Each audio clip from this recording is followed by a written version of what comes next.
Alasan utama Presiden yang tadi sama-sama kita saksikan di awal program ini, setidaknya ada 4 yang ingin saya highlight Pak Karni. Yang pertama alasannya, alasan banjir, macet, polusi, dan perataan tanah. Alasan ini sebenarnya sedikit besarnya menohok kapasitas Pak Jokowi sendiri dalam memerintah. Karena bukankah salah satu program besar Pak Jokowi saat itu mencalonkan diri menjadi gubernur dan menjadi presiden adalah tentang penanganan semua keruwetan Jakarta. Di dalamnya termasuk macet, banjir, polusi, dan lain-lain. Jadi ketika sekarang beliau menjadikan alasan pindahnya ibu kota ini karena macet, banjir, polusi seperti yang tadi sama-sama kita dengar, maka seolah beliau sedang mengonfirmasi kegagalannya dalam memenuhi janji kampanye beliau saat Pilgub dan Pilpres, atau kegagalannya beliau sebagai seorang gubernur dan presiden. Itu yang pertama alasannya. Yang kedua, alasan pemerataan pembangunan. Kita bisa aja punya pendapat yang berbeda tentang ini. Tapi kalau alasannya adalah pemindahan ibu kota itu untuk pemerataan pembangunan, maka saya pikir Pak Karni, tentu saja solusi yang seharusnya ditawarkan adalah meningkatkan pengawasan pemerataan pembangunan itu ke daerah-daerah, bukan memindahkan ibu kota ke daerah tersebut. Kenapa? Apakah akan ada jaminan ketika ibu kota dipindahkan ke suatu daerah, sebutlah Pulau Kalimantan, itu akan ada jaminan bahwa pemerataan pembangunan di Indonesia akan membaik? Apakah justru tidak akan menimbulkan konflik baru? Semisal kecemburuan sosial. Karena tadi Bang Fahri juga bilang bahwa seandainya alasannya adalah pemerataan pembangunan, saya pikir seharusnya akan lebih bermanfaat warga Aceh atau warga Papua misalnya yang merasakan pemindahan ibu kota tersebut. Jadi jangan sampai kemudian alasan pemerataan pembangunan ini justru memicu konflik baru, kecemburuan sosial dari provinsi-provinsi lainnya. Dana 466 triliun itu bukan dana yang kecil. Kalau berdasarkan kami milenial membaca, sumber-sumbernya kurang lebih dari jual aset, kemudian kemungkinan utang lagi, dan itu adalah dana yang besar, sangat banyak. Sementara di sisi lain, ada banyak sekali pekerjaan yang lebih mendesak untuk dilakukan. Pengangguran misalnya, lapangan kerja yang sangat dibutuhkan oleh masyarakat, khususnya anak muda.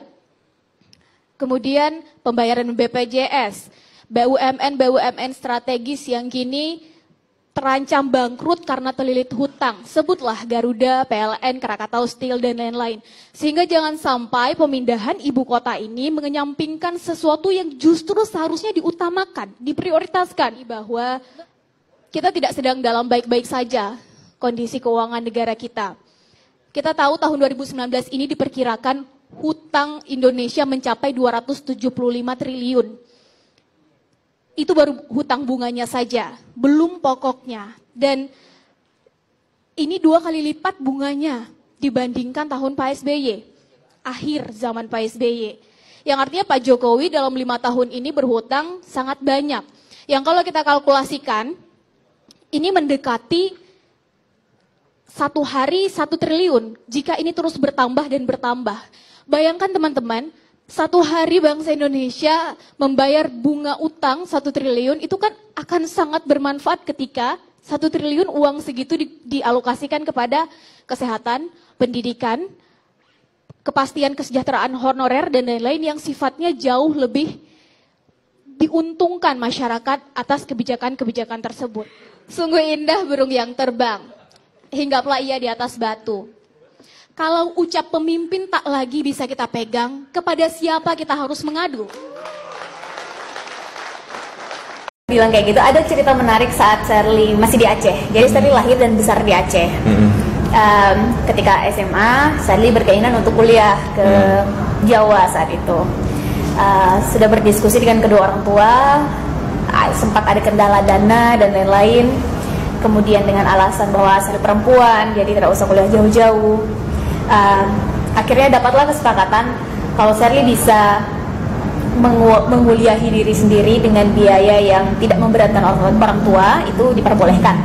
Menurut orang tua begitu? Iya, kesepakatan Sally dan orang tua, silahkan gitu. Jadi per hari kesepakatan itu akhirnya Sally menghabiskan waktu satu hari itu 2-3 jam untuk ke warnet untuk cari-cari beasiswa. Oke. Long story short, intinya sesudah itu Sally dipanggil lah ke UGM, ke waktu itu. Di situ keinginan kuliah sangat tinggi waktu itu Sally ya? Iya, keinginan kuliah untuk tidak di Aceh, jadi keluar Aceh, merantau. Okay. Ingin sekali merantau saat itu. Oke. Jadi kuliahlah akhirnya di UGM dan tidak lama kemudian. Aceh dulu di Banda Acehnya? Enggak, di Loksmawe. Oh, di Loksmawe. Jadi bukan dari Banda Aceh itu perlu waktu sekitar 5 jam lagi ke Loksmawe-nya. Jadi bukan yang di provinsinya. Iya. Gitu. Baru kuliah akhirnya Sally kuliah katanya di UGM kuliah Sally ya? Di UGM, benar. Kemudian dapat tawaran beasiswa ke Paramadina di bawah bimbingan Pak Anies. Jadi lah Sally berproses berdinamika selama S1 tuh di Paramadina. Jadi sebelum swasta. Yang kedua, Sally mendapat mentor yang menurut Sally bisa memberikan warna baru bagi Sally dalam berdinamika saat muda. Saat itu di bawah bimbingan Pak Anies.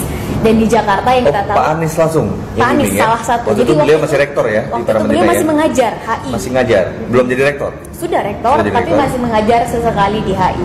Oke. Saya ingat waktu itu diajar oleh beliau di mata kuliah identitas politik. Dan itu menurut jadi saya... memang mahasiswa kesayangannya Pak Anies. Pantesan kemarin pas di rumah Pak Anies ini kayak disayang banget beliau nih. Oh iya, Pak. Gitu ya? Jadi ustazah di Aussie kan? Nah terus jadi guru ngaji, ngapain lagi saya di situ? Sally sempat ngeloper koran. Loper koran. Dan Sally saat itu ada 2 orang anak muda perempuan pakai hijab dua-duanya yang ngeloper. Loper korannya apa? Loper koran? Jualan koran? Enggak. Jadi loper koran itu kita mengantarkan koran.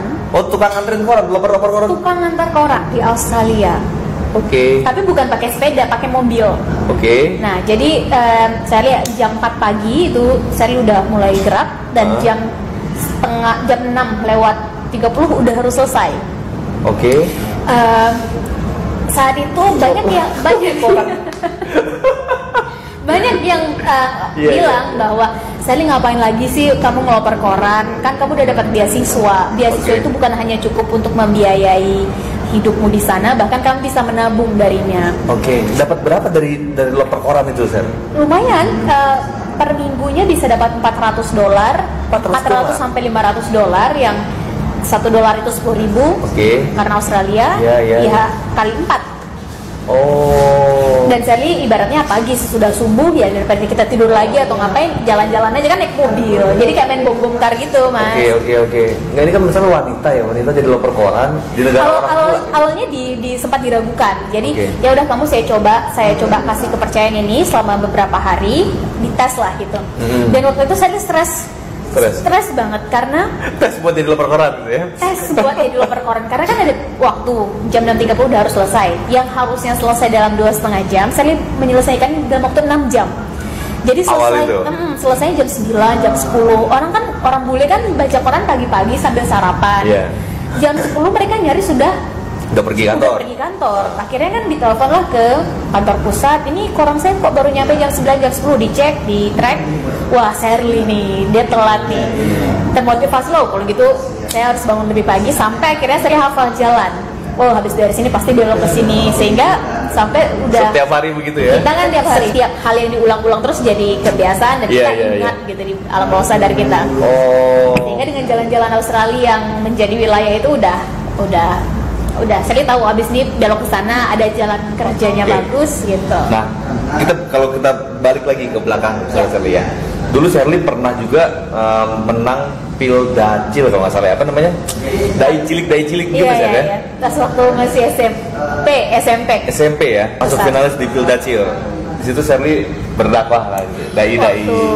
Waktu masih SMP ya. Waktu itu masih di Latifi sekarang udah jadi. SMP sering di Aceh? SMP sering di Aceh sampai SMA sering di Aceh, Mas. Oh, jadi ikut dulu di wilayah Aceh seleksinya, baru ke Jakarta kan ya. Sally ini kan di Instagram pun aktif di situ, mengupdate konten hampir tiap hari, ya?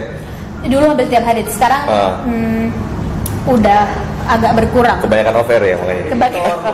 Saya belum ini juga. Jadi saya itu sempat kerja di BUMN.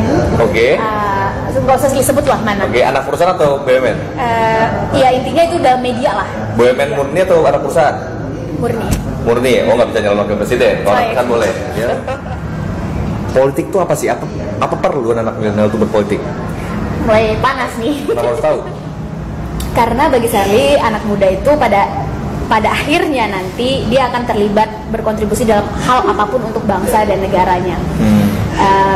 Dan Penting apa? Apa perlu? Apa penting berpolitik itu buat anak muda? menurut Sherly perlu karena Sherly ingat sebelum saya jawab Sherly ingat ini Muhammad Nasir pernah bilang kurang lebihnya begini. Memang menggunakan kata Islam tapi Mentang-mentang orang Minang nih tokoh yang dibawain yang Muhammad Nasir. Kebetulan Sherly ingat.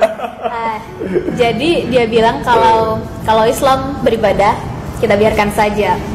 Kalau Islam berekonomi mulai berdagang kita awasi.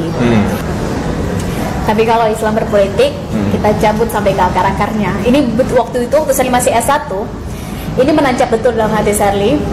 Dan bagi Sherly berarti segitu pentingnya pengaruh politik ini dalam dunia kehidupan. Ketika ada satu kebijakan dari atas keluar, maka efeknya itu pada akhirnya akan sampai ke grassroots dan segala sesuatu yang terstruktur, terserah mau positif negatif, kebaikan kejahatan, itu pada akhirnya yang dilakukan secara terstruktur, maka dampaknya juga terstruktur karena kebetulan background dari social impact. Jadi bagaimana memberikan sustainable social impact itu ternyata memang paling efektif itu adalah dari situ.